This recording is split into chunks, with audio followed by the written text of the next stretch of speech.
وقف بل پاس ہو گیا ہے. کیا ابھی بھی یہ چینج ہو سکتا ہے؟ کیا یہ ہمارے پروٹیسٹ کرنے سے رک سکتا ہے؟ اب تو ہمیں غصہ کرنا چاہیے. یا پھر ہمیں نتیش نائیڈو پہ الزام لگانا چاہیے؟ کیا ہمیں انہیں غدار کہنا چاہیے؟ لیکن اصل میں قوم کے غدار ہیں کون؟ ہم لوگ ہیں. وقف ہمارا ترقی کا ذریعہ تھا. لیکن افسوس ہم اسے استعمال ہی نہیں کر پائے. مسلمس میں صرف 4% لوگ ہی ہیں جو اچھی تعلیم حاصل کر رہے ہیں، اور 25% بچے ایسے ہیں جو کبھی اسکول ہی نہیں گئے یا ڈراپ آؤٹ ہو گئے. گورنمنٹ سیکٹر میں صرف 3% مسلم ورکنگ ہیں. شہری غربت میں مسلمانوں کا ریٹ 38.4% ہے. SC/ST سے بھی بری حالات ہیں ہماری. اب سنیں، ہندوستان میں تقریباً 9 لاکھ ایکڑ زمین وقف کی ہے. ہم بنا سکتے تھے ہزاروں اسکول، 100 ہاسپٹلز، 10 یونیورسٹیز اور میڈیکل کالج. ضرورت مند اسٹوڈنٹس کے لیے ہاسٹلس. بیواؤں اور بزرگوں کے لیے بن سکتی تھی ماہانہ پینشن. چلو اب حقیقت کا سامنا کرتے ہیں. ہندوستان میں وقف کے ذریعے چلنے والا ایک بھی میڈیکل کالج نہیں ہے جو غریب مسلم طلباء کو سبسڈائزڈ MBBS ایجوکیشن دے سکے. ایک بھی نہیں ہے. نجی مسلم کالجز ہیں لیکن وہ بھی اوروں کی طرح خاصی فیس چارج کرتے ہیں. وقف کی زمین اس کو بدل سکتی تھی لیکن ایسا نہیں ہوا. کیوں؟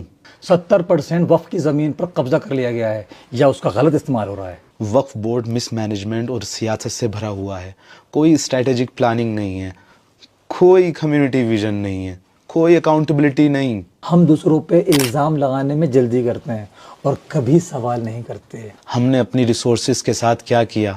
فرقوں کی عظمت کی محفل سجانے کی بجائے ہمیں دوسروں سے سیکھنا چاہیے. کرسچنز کے پاس CMC ویلور ہے، world class affordable education system. Jain Sikh hostel, hospital اور ایجوکیشن ٹرسٹ چلاتے ہیں.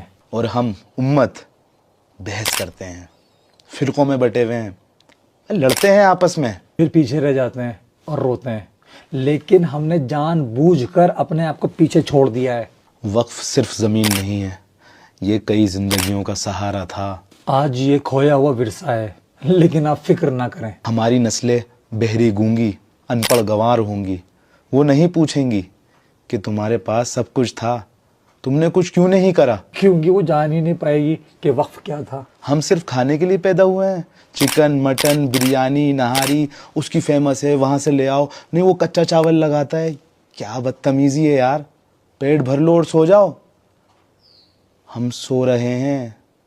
اگر ابھی بھی نہیں جاگے نا تو یا تو مر جائیں گے یا پھر مار دیے جائیں گے.